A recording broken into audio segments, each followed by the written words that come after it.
The Red Lantern initially wowed me during its reveal. It looked like it would pan out to be this emotional journey that would make me an ugly crying mess by the end of it. That first trailer easily made it one of my most anticipated games of the year. Sadly, anticipation and hype don't always pan out. In Alaska, there's this famous dog sledding race called the Iditarod. It's an event where the bravest compete in this 1,000-mile long race for glory. Most participants aren't even trying to come in first place, they just want to finish the race, to be able to take it on and overcome the challenge of just completing it.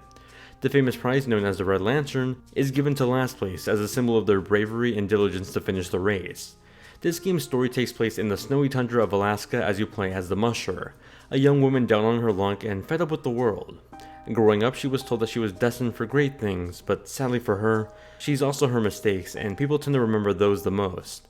Originally, she studied to be a doctor, and since that career path didn't work out, she decided to take on the Iditarod challenge instead. That's where our journey starts, as we dockslide our way toward a cabin with the Red Lantern, our first destination before the big Iditarod race. The Red Lantern proved to be an endearing story, one of a young mind just trying to do something remarkable for themselves. Hearing her internal monologues about her life up until this point and how she got here resonated with me despite not visually seeing it on screen. Her character felt authentic, and that translated immensely well for the story. Presented as a roguelite adventure game, the Red Lantern starts off with the Musher selecting her team of sled dogs. A total of 8 different dogs are available to choose from to make up your team of 5. Each dog had its own personality and attributes that made them useful in particular situations. Once your dog selection is made, you can continue on to the main part of the campaign, the actual runs. You see, the Red Lantern is a game of trial and error. Every run presents randomly chosen scenarios to happen from a pool of 100 possible options. You can encounter different forms of wildlife from bears, wolverines, elk, and so on. Through these different encounters, opportunities present themselves for new food, for example. However, there are risks as well, the possibility of losing your ammo or enraging an animal to the point of attacking you. That's the gameplay loop presented through the 4 to 5 hours it will take you to perform a successful run. You go on these initial runs and encounter various forms of interactions with the wildlife while also maintaining your survival supplies. Both the Musher and the dog team have their own hunger gauges that need to be maintained by eating food hunted in the wild. That food can be a wild animal you shot with your rifle, though you start off with a limited amount of bullets. Should you use your rifle to gather food or hold off in case you run into a bear? These are constant questions you'll have to juggle to better manage each run. Being a roguelike though, some progress is carried over after every run. For example, any accessories that you find in the wild can be carried over to the next run. I found a flint fire starting kit that continuously let me start fires at my camp. Previously I would have needed to collect tree birch instead, or I wouldn't be able to cook my food. While that risk and reward gameplay loop was fun, I often found myself being taken out of the experience by odd bugs that would just ruin the fun. For instance, moments where I'd shoot an animal by lining up the shot with the guide on screen, I'd miss shots that were perfectly lined up. Visual bugs kept popping in, sometimes skipping animations or stopping them altogether.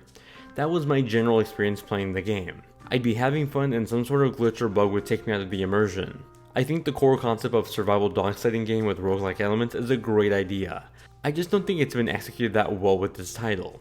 As for post-game content, upon completing a successful run, you're able to start a new run with new dogs or continue on with the items you've collected so far, though now focusing on learning more about your particular dog team and completing their stories. So fun fact, I've been using 2 capture cards during this review. One is my usual Elgato HD60S Plus, and the other is my new Clone Alliance Flint 4K card.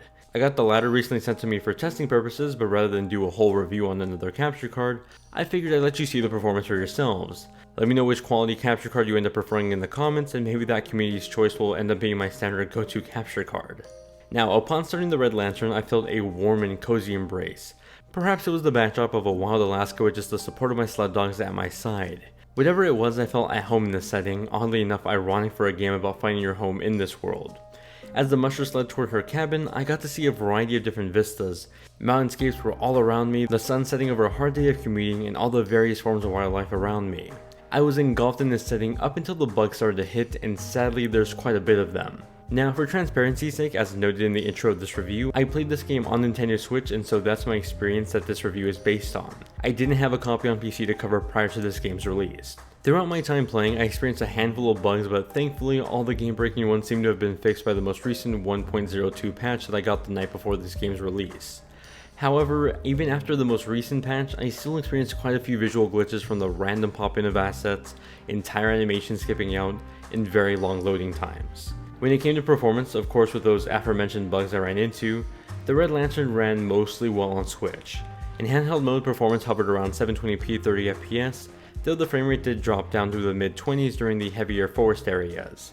In dock mode, I noticed a similar performance, though the resolution was bumped up to 1080p.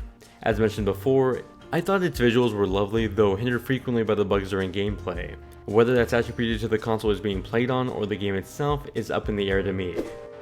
Ashly Burch did a phenomenal job bringing the musher to life. Her performance was heartfelt, authentic, and genuine. From the moment I first heard her voice in the reveal trailer to the now final game, hearing her gather her thoughts and emotions, it just felt real.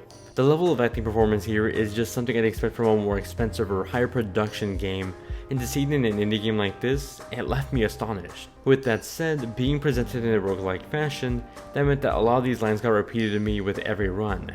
Sadly, that meant that some of the heartwarming moments started to lose their significance or initial impact on me after I had heard them for the 10th time. In that sense, I wish some variety could have been added to the lines, at least for the similar scenes. As for the music, it was tranquil and peaceful. It mixed together well with the ambient sounds of the forest and wildlife as my team and I slid down the mountains around us. While the music and sound effects helped create this atmospheric tone, it ultimately was the voice acting that did get me entrenched in this world. I really wanted to love the Red Lantern. It was easily one of my most anticipated games of the year, but it just didn't live up to my expectations. But I don't think that was because my expectations were just set too high. I think the game is just really broken. In many ways, I think it had interesting ideas that just weren't executed well.